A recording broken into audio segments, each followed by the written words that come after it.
It's a real pleasure to be able to share some ideas and thoughts with you and the Bournemouth and Austria community before Rosh Hashanah and Yom Kippur. And I wish you and yours all the best, please God, for the year ahead. The Israeli journalist Sivan Rahav Meir is an unusual broadcaster. In fact, she's one of my favorite broadcasters, and I'm sure she is known to many of you. What I like about her work is that rather than simply reporting the news and her own take on it, she also shares messages and stories from others with an emphasis on providing positive items of human interest and inspiration. And in a world which all too often sees a preponderance of bad news, she prefers to focus on the good news instead. In one particular broadcast, she told of a story which had been shared with her by a lady called Malka, a resident of a town in northern Israel. As has been the case on a number of occasions since October the 7th, 2023, particularly when there has been fighting on Israel's northern borders, access to Google Maps and to Waze has been curtailed so that people can't use these apps lest they become of use to Israel's enemies. On one such occasion, Malka was driving through her town, and as she approached a roundabout, she saw a pedestrian who was evidently lost and somewhat bemused because she didn't have access to these apps and was not used to finding her own way around without such help. So Malka decided to slow down. She stopped at the roundabout, wound down the window, and in a friendly way, asked this lady who was at the side of the street if she could help her at all with directions. She got a big smile back in return. "Thank you so much," said the lady. "I'm really lost without these apps and I'm trying to get to wherever she was going." "No problem," said Malka. "I'm happy to direct you to walk there if you prefer, or you can jump in with me." The lady said she'd prefer to walk, and Malka gave her directions. As this was happening though, and as you can imagine, a queue of cars began to form behind Malka's car. Now, in normal times, you can imagine the sense of impatience, the sense of complaints that a car, i.e. Malka's here, was stopped at the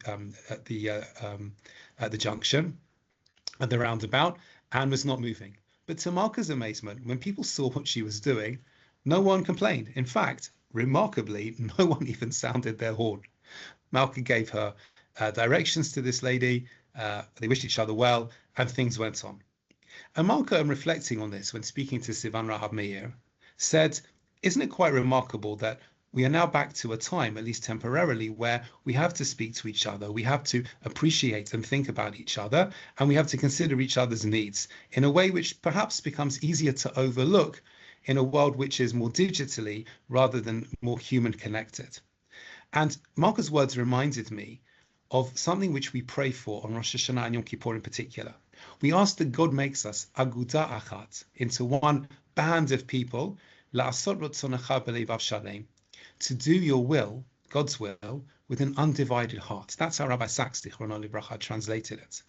But the word shalem doesn't just mean undivided, it means whole as well. And if Jews want to be united together, I would suggest they need to have a sense of wholeheartedness. They need to look out for what is good for other people. They need to bring the values of God and Torah to the world that particularly focus on how we treat others, how we remember others, how we consider the needs of others, and how before we might complain or honk our horns metaphorically or physically, just to stop and think, and to think about how we're all created in the image of God and how we can help other people. And in doing so, we not only bring more harmony between each other, but we bring more harmony, I'd like to suggest, so to speak, between us and God.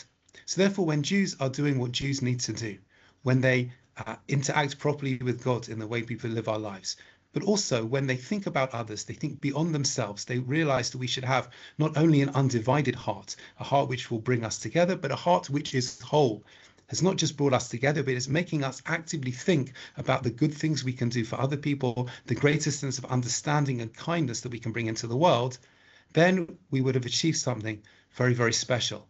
And I hope that in doing so, even through small daily acts such as Malka's and those of the cars behind her when they realized what was going on, we can bring more blessing into the world.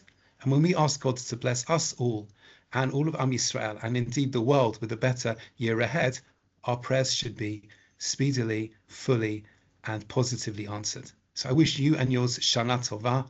I wish you well with everything. And please God, we will have a year ahead to remember for wonderful, wonderful things.